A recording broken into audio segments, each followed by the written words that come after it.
Chapter 47. The Lord and the Roman Centurion.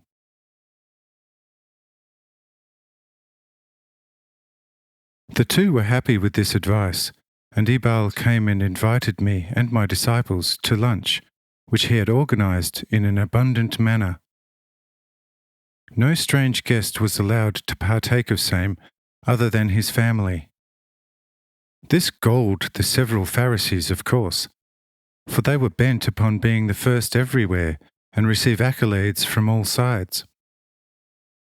They were indeed hosted superbly in another dining room, but were not happy on perceiving that Ebal was paying me far more attention than them.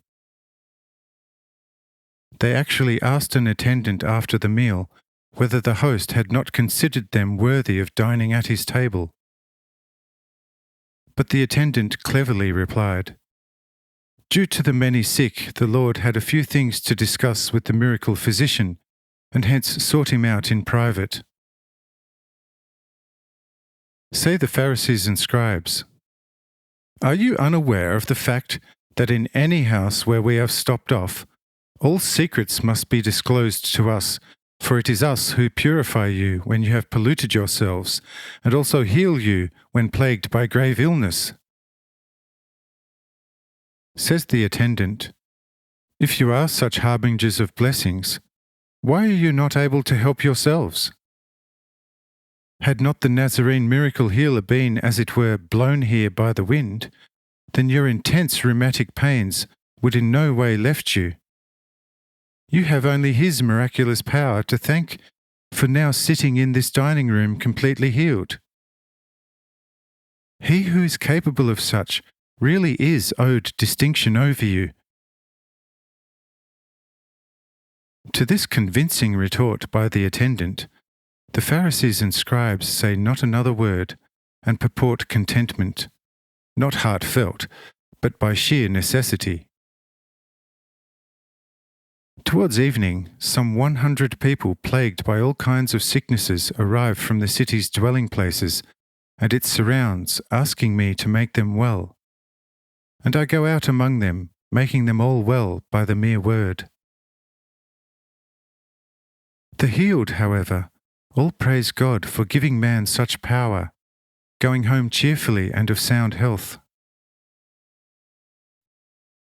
In the evening, a centurion arrives, who is in command of the soldiers for this area, asking me whether I may not also want to help the many sick soldiers. And I said to him, "Go, and it shall be in accordance with your faith." And the said centurion went to the camp and found that no soldier was still sick in any way.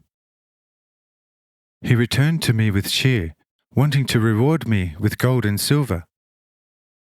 But I rejected such, saying to the chief, "Friend, I don't heal anyone for treasures of this world, but only for the treasures from heaven. And these are firstly, a living faith, and secondly, a true, unselfish love for God and neighbour, regardless of status. Love your subordinates as if they were your physical brethren, not treating them too harshly. Then you shall reward me most worthily.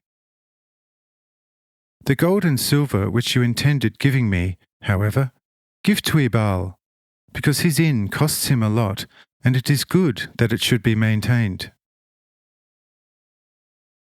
But it would nevertheless be good if you Romans in future built inns for the poor instead of temples for idols, for your gods of wood, iron, and stone are images made by human hands, and you can kneel in front of them for years, and they shall not be able to help you, because they are dead.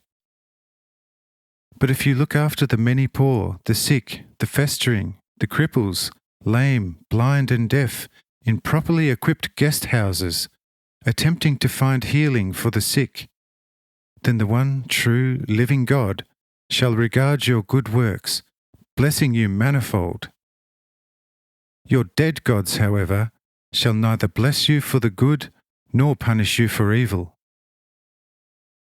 And when attempting to maintain justice and order in your kingdom, then you must wield sword and spear, Then with the weapons in your hand, you only do what God would do for you if you acknowledged God and kept his commandments.